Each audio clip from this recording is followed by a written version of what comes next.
The coffee shop was nearly empty. Just her and a handful of other souls who had nowhere better to be on this supposedly magical night. Through the window, she could see families hurrying past with shopping bags and bright smiles, their laughter muffled by the glass but evident in their body language. Sarah felt like she was watching life happen to other people, people who deserved it, people who hadn't been deemed unnecessary 3 days before Christmas. Her phone sat on the table, screen dark and accusatory.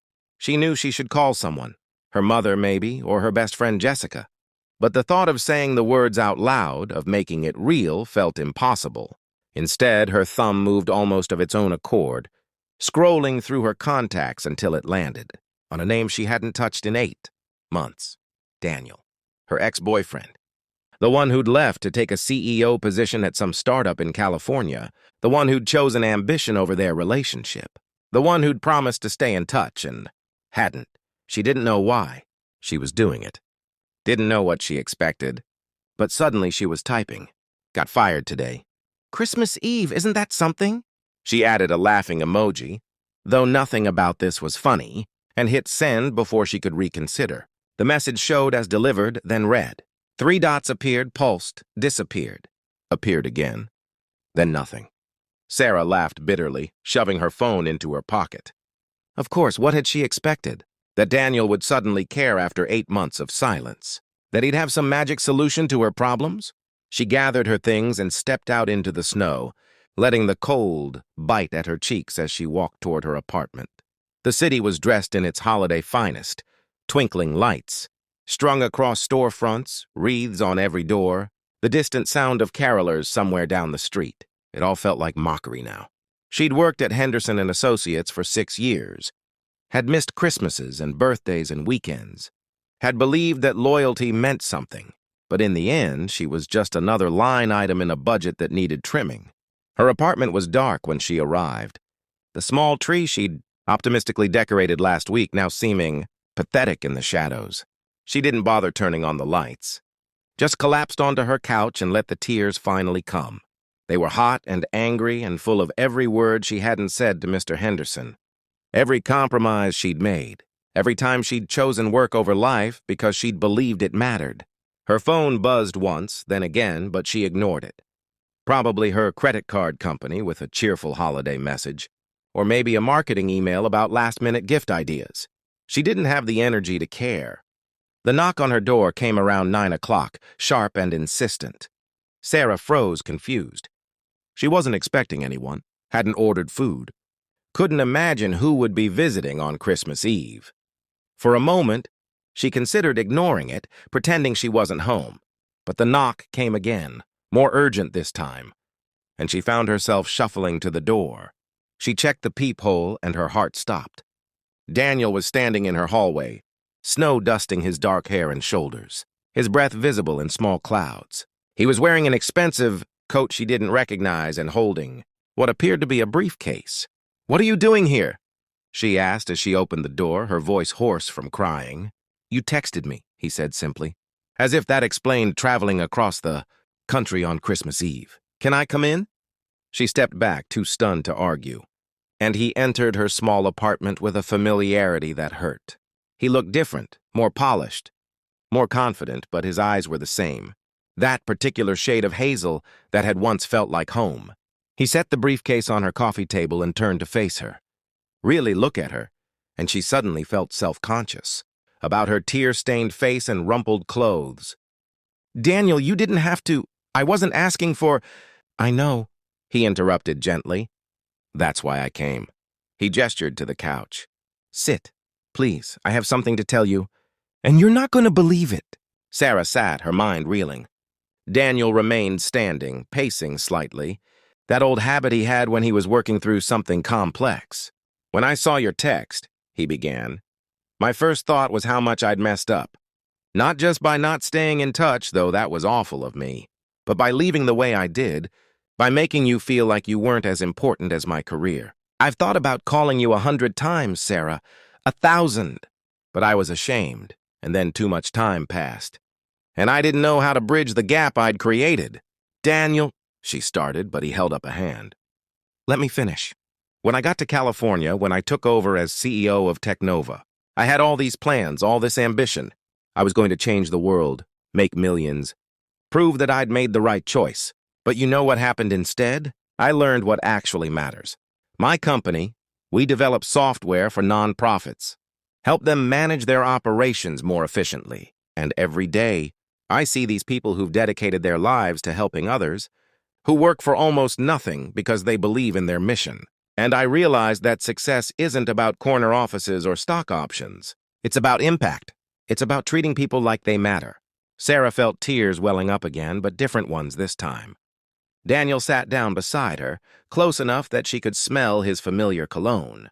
"I've been working on something," he continued, opening the briefcase. "A new initiative. We're expanding, opening a branch here in New York, and we need someone to run it. Someone smart, dedicated, someone who understands loyalty and hard work. Someone like you." He pulled out a folder, thick with documents. "This is a job offer. Sarah, Director of Operations, full benefits, salary that's probably double what Henderson was paying you, and actual work-life balance built into the contract. But more than that," he paused, meeting her eyes, "it's an apology. It's me saying that I was an idiot to leave you behind, that I should have asked you to come with me, that every success I've had in California has felt hollow because you weren't there to share it." Sarah stared at the folder, unable to process what was happening. "You flew across the country on Christmas Eve to offer me a job?" "I flew across the country on Christmas Eve to tell you that losing you was the biggest mistake of my life," Daniel corrected. "The job is real and it's yours if you want it. But even if you don't, I needed you to know that you're not disposable. Sarah, you're extraordinary. Henderson and Associates firing you is the best thing that could have happened, because now you're free to do something that actually matters, with people who will value you, with me if you'll give me another chance." The silence stretched between them, filled with 8 months of hurt and longing and unanswered questions. Sarah thought about Mr. Henderson's cold dismissal, about the years she'd wasted at a company that saw her as expendable. She thought about the empty holidays and missed opportunities, about choosing security over happiness, and she thought about Daniel, imperfect and flawed, but here, now, offering not just a job, but a future. "I can't promise I'll be perfect," he continued, his voice softer now. "I can't promise I won't make mistakes, but I can promise that I'll never take you for granted again. I can promise that your talents will be recognized and rewarded. And I can promise that if you give me another chance, I'll spend every day proving that you made the right choice." Sarah picked up the folder with shaking hands and opened it. The contract inside was real, detailed, generous beyond anything she'd imagined. But more than the numbers and benefits, she saw the careful notes and the margins in Daniel's handwriting, the attention to details about what she'd want, what she'd need. This wasn't just a job offer. It was a declaration. "The position starts January 2nd, Daniel said. "That gives you time to think, to decide if this is what you want." "But Sarah," he reached out and took her hand, and the touch was electric, familiar, right? "I'm not going anywhere this time. Even if you say no to the job, even if you tell me to leave and never come back, I'm staying in New York. I'm done choosing ambition over the people I love." Sarah looked at their joined hands, then up at his face, and saw the truth there. This wasn't the Daniel who'd left, who'd prioritized his career above everything. This was someone who'd learned, who'd grown, who'd realized what she'd always known, that success means nothing if you're alone at the end of the day. "I hated you," she whispered. "When you left, I hated you." "I know," he replied.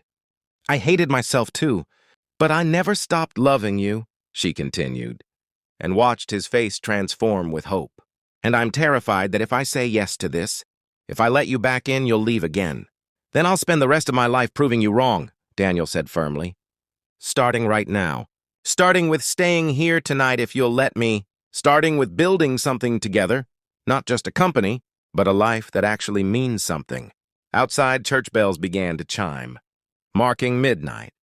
The transition from Christmas Eve to Christmas Day. Sarah thought about the morning, about waking up with possibility instead of despair, about second chances and new beginnings. She thought about kindness, not just Daniel's gesture, but the kindness of giving herself permission to hope again, to believe in something beyond the disappointment. Okay, she said finally, squeezing his hand. Okay to all of it. The job, the second chance, the life. But Daniel, if you ever ghost me again, I'm keeping the company car in the corner office. He laughed, that wonderful sound she'd missed more than she'd admitted, and pulled her into his arms. Deal, he murmured against her hair. Merry Christmas, Sarah. And as she held him, snow still falling outside her window, Sarah realized that sometimes the worst day of your life could become the doorway to the best. Sometimes losing everything meant gaining the freedom to find what truly mattered. And sometimes, just sometimes, a desperate text sent in a moment of despair could bring exactly what you needed. Not rescue, but partnership. Not salvation, but hope. Not an ending, but a beginning wrapped in the most unexpected gift of all, the courage to start again.